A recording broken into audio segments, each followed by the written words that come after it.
What's going on, guys? Let's cover some of today's price action. So, although the morning opened up exceptionally choppy, right? Myself and a lot of the people in Evolution Traders today were kind of twiddling our thumbs a little bit early to start the day because the market was just very, very choppy, very, very slow.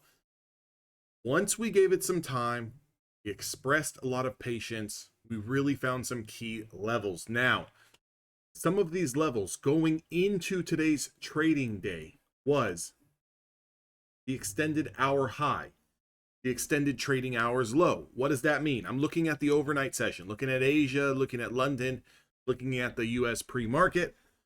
Those levels seem to be true, okay? Meaning we respected those levels a lot today.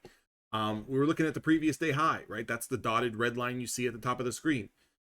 Those extended trading hours, the ETH hours, high was a very troublesome spot to kind of start the day. And we're going to kind of show you guys exactly why.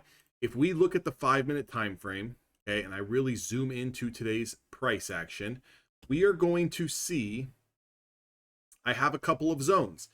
I've got those extended hours low, initial balance low, that whole demand zone is down here, okay? I've got the extended hours high up here, okay?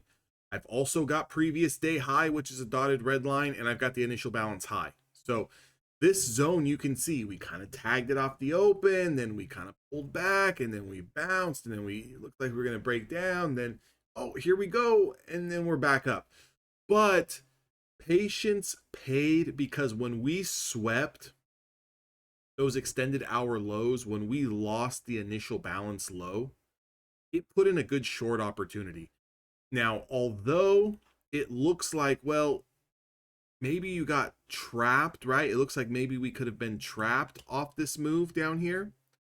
It provided a solid level because the price we were looking at was below 497, 495, and it actually went all the way down to 487.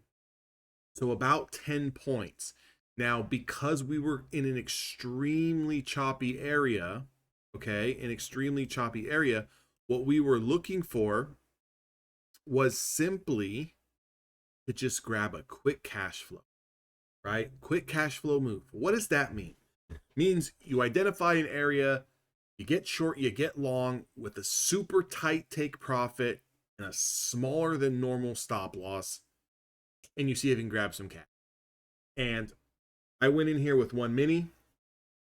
I just took a quick 3 points, quick $60, generating some cash flow. And then immediately once we pushed back up, I now have something to work with. And what I have to work with is, this is an absolute max pain, meaning if we do bounce and we chop around and we lose this area, well, we're coming all the way back down here, right? We're coming all the way down, okay?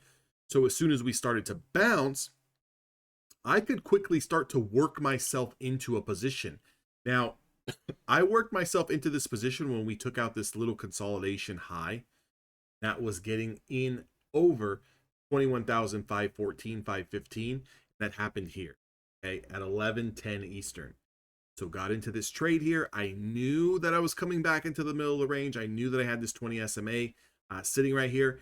And as soon as the 11:15 candle started to open, we pulled back a little bit and then we exploded through this zone. Now, I didn't catch all of this move to the top side. I caught this move on the break of the 20 SMA into the extended hours highs, okay? So those extended hour highs is what I was looking at, because we get below and chopping above and chopping below and chopping above. I didn't want to get caught in the chop. I just quickly got out of this position once we started to get over 515, 516 into those 523s. Okay, so another quick take profit on those plays. Again, generating cash flow. Now, if I turn on my indicator to show me every time we closed over under the 20 SMA, again, I'm charting on Thinkorswim, so I can right click on my SMA, go to show breakout signals. It's going to give me the arrows, okay?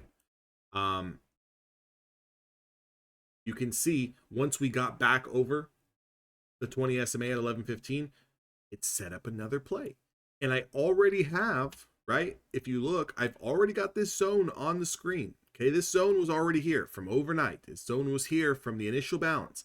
So this supply zone, I know that if I take this 20 play here, I've got to be selling into that supply zone.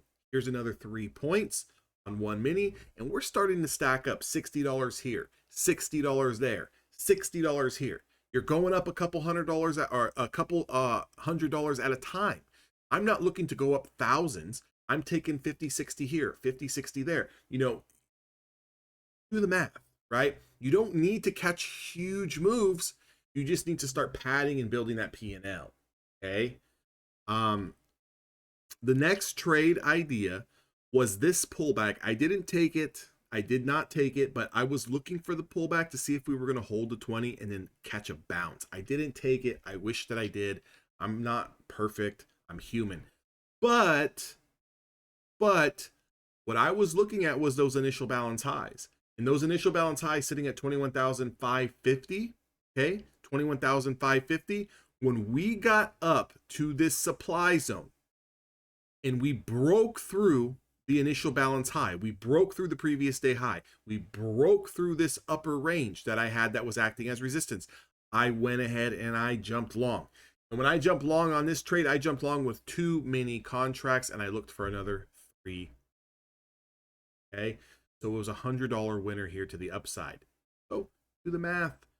$60 here, $60 here, $60 here, $120 here. We're upwards of over $300 now, kind of avoiding all of this chop. And how did we avoid this chop? Well, when you see the market open up and it shoots up and shoots back down and then looks like it's going to sell off, right, and starts punching to the downside and immediately snaps back and you're still inside this range, that's telling you you're range bound. So you want to buy the bottom of the range and you want to sell the top of the range until we break out. And once we broke out, we started to really consolidate. And this was the last final trade of the day that I took. And it was a doozy. It was an absolute doozy. Because when you look at this trade setup, you had a clear flag pattern where we put in a high of day to 567 and we could have broken out and just continued to go higher. We started to fall back inside of this zone. And once we fell back inside of this zone, well, by golly, it should be acting as support. And when we closed below the 20 SMA, there was a good opportunity where you could tell yourself, if we lose the bottom of this zone, we've got a hell of a lot of room down. That's exactly what happens. Now, I jumped in on this again. I opened up the take profit a little bit more just to allow that room to kind of stretch. But when we started to really fire down here, I maybe picked up 6, 7, 8 points, like nothing, right? Considering that this candle was 27 points and this candle was 46. I was expecting the pullback to come into these 23s again and have the 23s hold. And at this point, the market just had absolute other plans. Just swept all the way down below those initial balance lows, had an aggressive snapback, which we talked about this one on call, right? If you guys were on call today inside of Evolution Traders, this sweep and this bounce, we had a lot of people take this for about 10 to 15 points on the upside. Just a beautiful play to the upside. And then the immediate sweep of the lows, we had traders take that for another 5 points. If you guys want to get involved in this trading each and every single day live, where we're kind of calling out these areas and marking out these zones in real time, make sure to join the Discord. That link is down in the description box below. I only have 1 space now available because 2 people decided to hop in the room yesterday. 1 space available. That link is down in the description box below. Holiday sale is in there. You can check it out on the website. And I will see all of you guys on the next video. Again, just kind of wanted to recap the morning, wanted to recap a couple of the setups. Again, there was multiple setups that happened later in the day. You can see I put in some more drawings here later. But again, there was enough work to be done and enough good deeds to be had with what I just showed you here, right? We don't have to take every single setup. And again, you don't always have to look for huge moves. You don't always have to look for $1,000 trades. Those small winners, they add up. $60, $60, $120, $60, $180, $120, $300, catching another one, $150. You're at $450 on a few handful of trades, very high probability trade setups, I might add. With that being said, Make sure to like, comment, subscribe. I'll see all of you guys on the next video.